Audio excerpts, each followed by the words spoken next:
I want to thank our reader, Bob Wirtz, and the Chariot Duo, Karen Drucker and Gary Lynn Floyd, as well as our CSL music team, for all the beautiful music in today's message. This month of December, we're talking about faith, hope, love, and joy. And today our message is a background of hope. Hope is a powerful spiritual quality that provides a steady and luminous backdrop to our lives. It's not fleeting optimism, and it's not wishful thinking. It is a profound assurance rooted in divine truth. Hope is the thread that connects us to the infinite, reminding us that even in the midst of all of our challenges, a higher purpose is unfolding. So today we explore what it means to live with a background of hope and how this sacred perspective can transform our lives. But before I continue, I have your question for the week. What is the one choice you might make today to live with a background of hope, to open your heart to seeing through the lens of divine love and light, and to trust your life is held by a power greater than you are? One more time. What is the one choice you can make today to live with a background of hope, to open your heart to seeing through the lens of divine light and love, and to trust your life is held by a power greater than you are? Hope is a divine gift. It's a gentle assurance that no matter how dark the moment, the light of possibility always shines in the background of life. Again, it's not wishful thinking. It's a profound spiritual quality that's rooted in truth and that guides us towards the fulfillment of our highest potential. Hope is not blind optimism. It's the soul's recognition of divine certainty.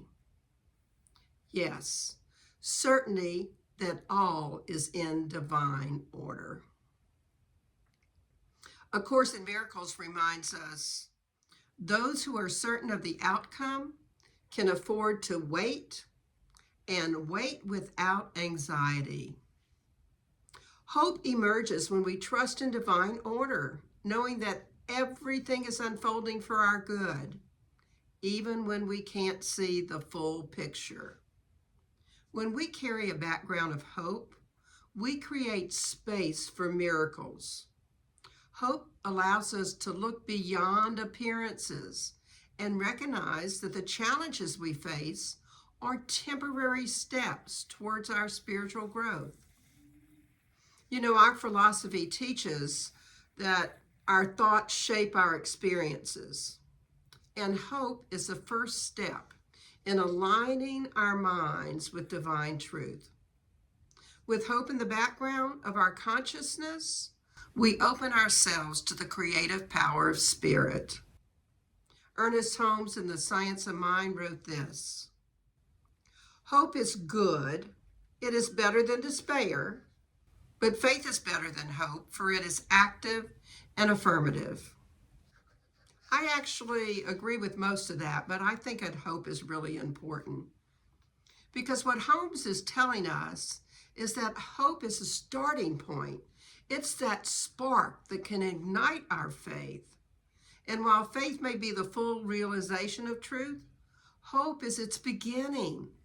It's a spark of divine assurance that something greater is always at work.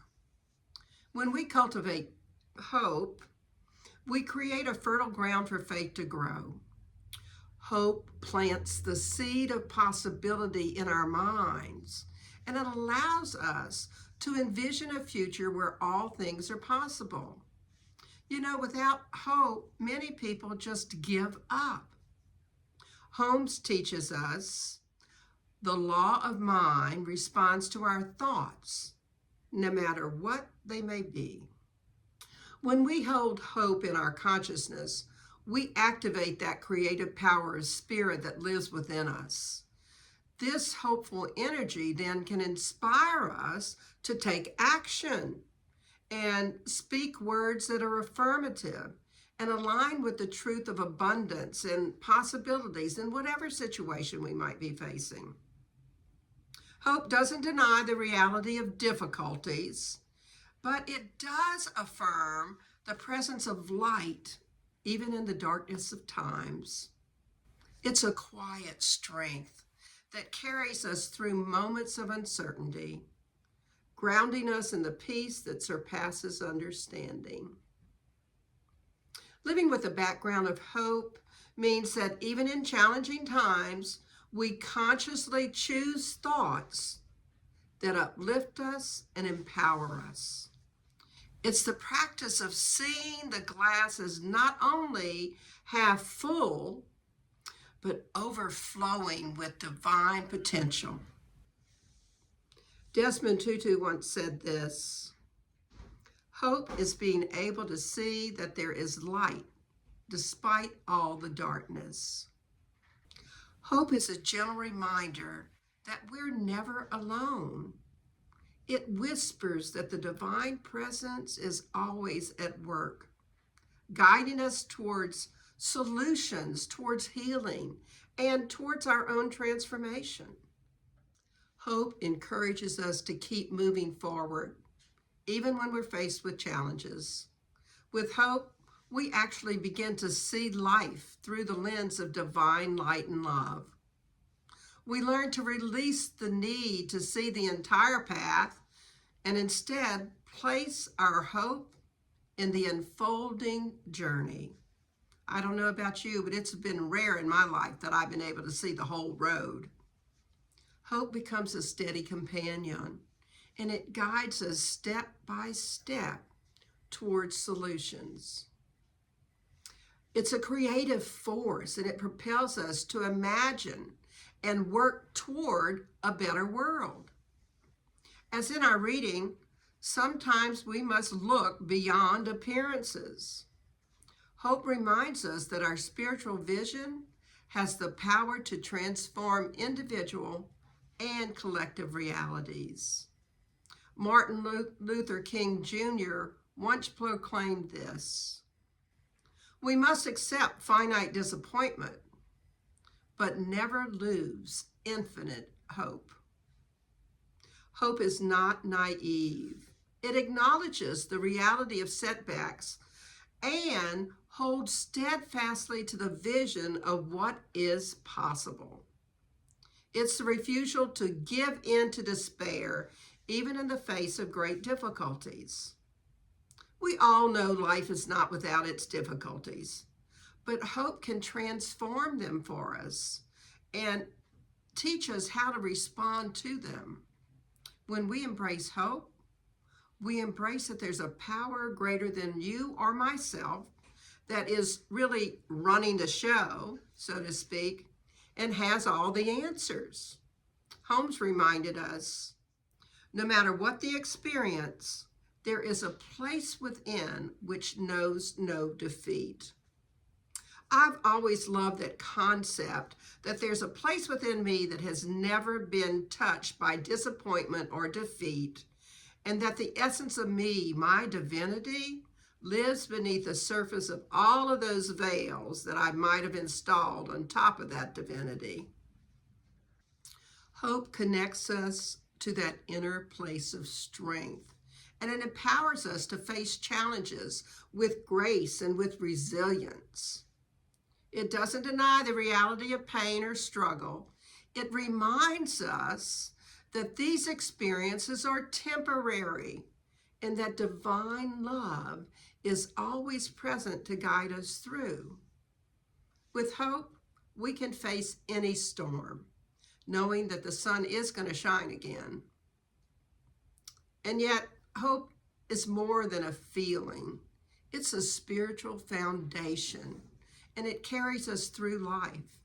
It's a belief that no matter what the circumstances, the divine presence is at work, orchestrating outcomes beyond our imagination. I know there have been times in my life where I thought, oh my gosh, this is devastating. only to find out it was a blessing in disguise.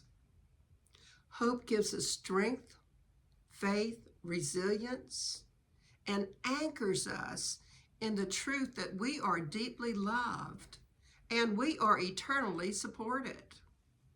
A Course in Miracles assures us that God's will for you is perfect happiness.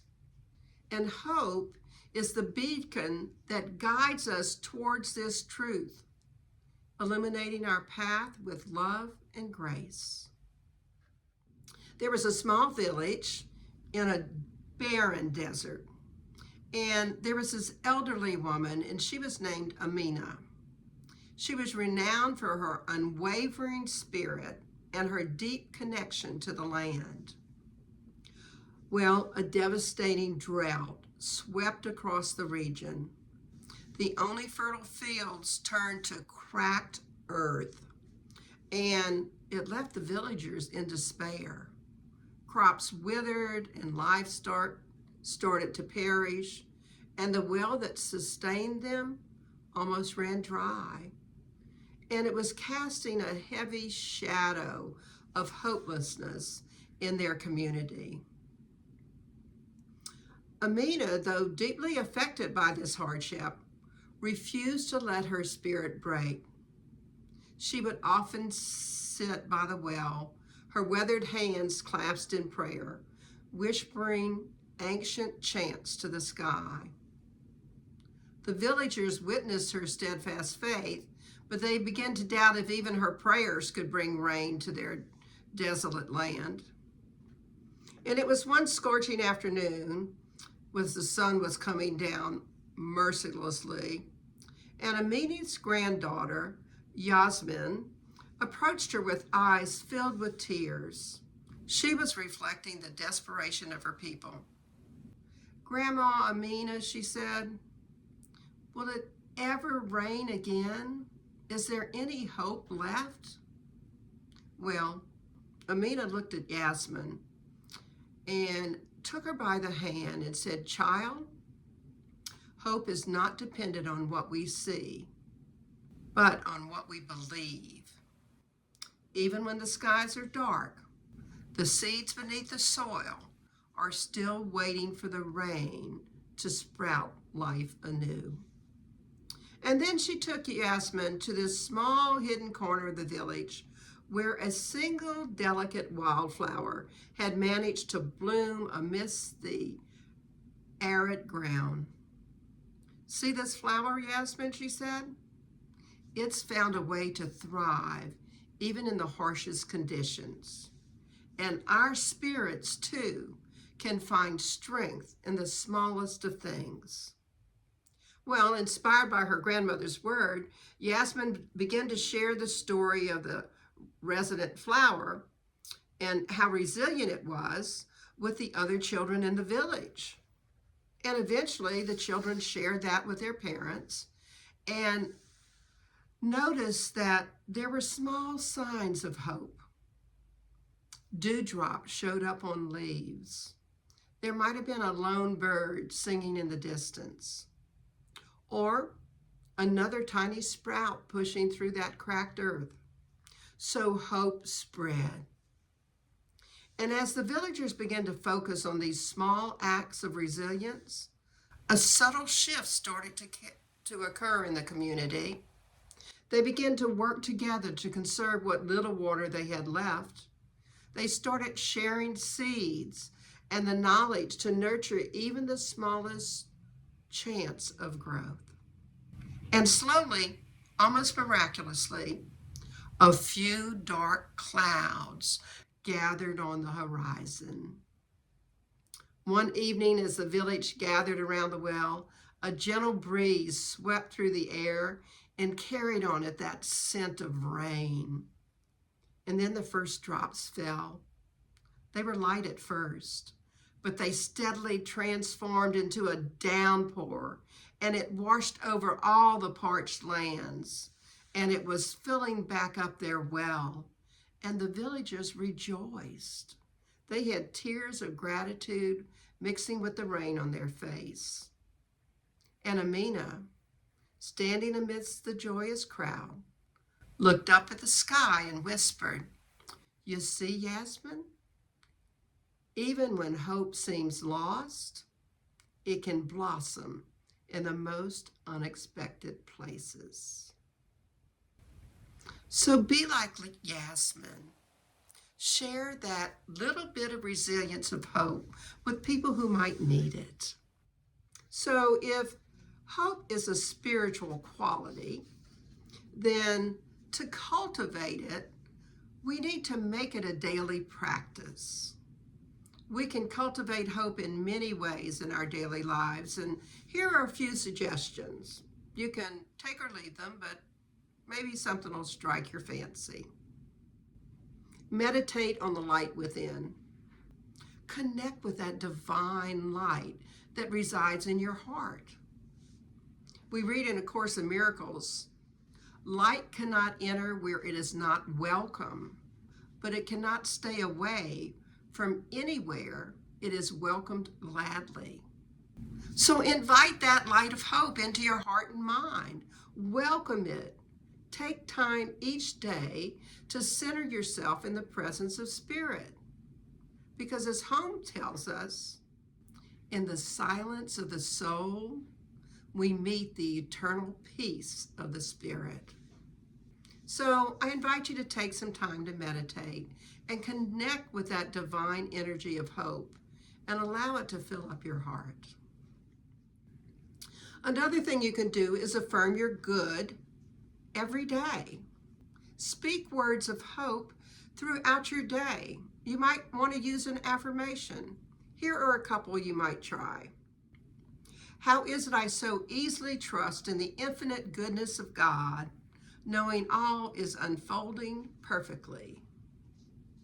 Or, how is it I so willingly place my hope in the infinite goodness of God, trusting that all is working together for good? How do those sound to you? Write your own. It's always better to have your own. Another suggestion is to take inspired actions.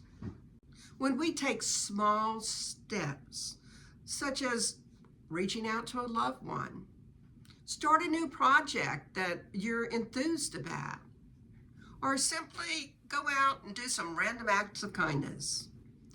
Every step grounded in hope creates ripples of change, and you might not even know all the ripples that it creates.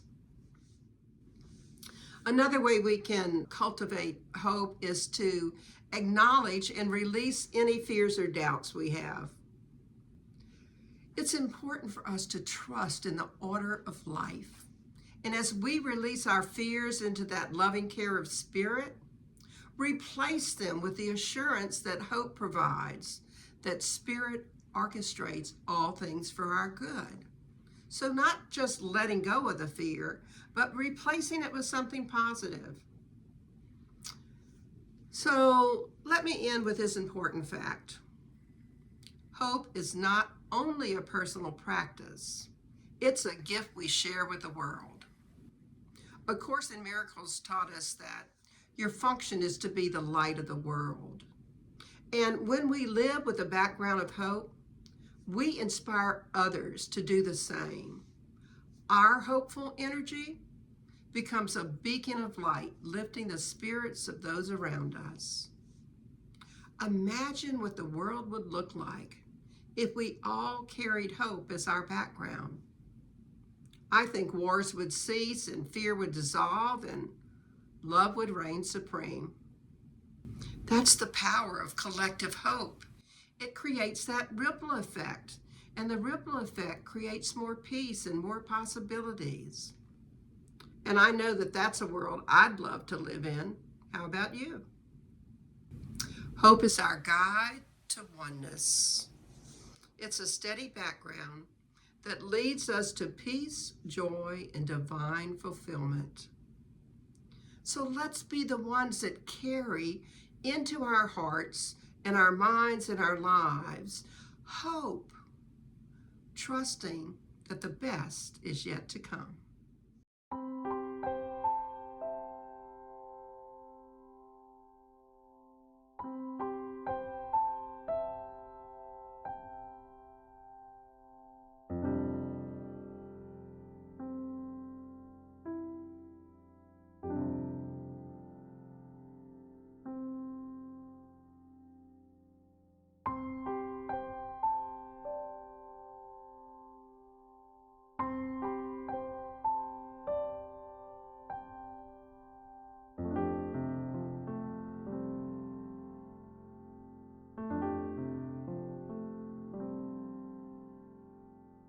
And so in summary, how might you learn to live with a background of hope? Well, see hope as a divine gift.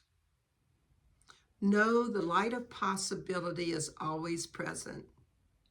Remember, your thoughts shape your experience. And see life through the lens of divine light and love. Keep moving forward, step by step, and stay anchored in truth. And connect with a place within you that knows no defeat. And finally, trust in a power greater than yourself. Meditate on the light within you. Daily affirm your good with affirmations, either the ones I provided or your own. And release your fears and replace them with an assurance of good. So here's your affirmation for the week. How is it I so willingly, energetically, and effortlessly live with a background of hope? Open my heart to seeing through the lens of divine light and love, and trust my life is held by a power greater than I am. Your challenge for the week is just to make a conscious choice this week to live each day with a background of hope. Carry hope in your heart, in your mind, in your life, and learn to trust that the best is yet to come. And notice how hopeful energy becomes a beacon of light and lifts the spirits of those around you. Let's pray. We take a deep, nourishing breath. We settle into that place where we know the divine, all the love and the light and the hope and the joy and the good that God is. All of that is who I am and who each of us on the planet is. And what I know to be the truth is that each of us have this ability to find that spark of hope, to bring that bit of light into the darkness, and to be able to see then some of the possibilities when we're struggling. So I'm grateful. I'm grateful to know that God has my best interest at heart, that in every difficulty there is possibilities for me to learn something, for me to grow in some way. And all it takes is for me to hang on to that little spark of hope. So it's from that gratitude that I release these words into that divine yes, knowing they're already done. So I say amen, and we can affirm them together. And so it is. And this is the holiday season and the season of gifting, and I'm hoping that you'll remember the Center for Spiritual Living in Southeast Louisiana in your gifting and make a little extra donation. I am so grateful to be your spiritual leader. It is a joy for me, and you know that I'm all about joy. So enjoy our offertory song.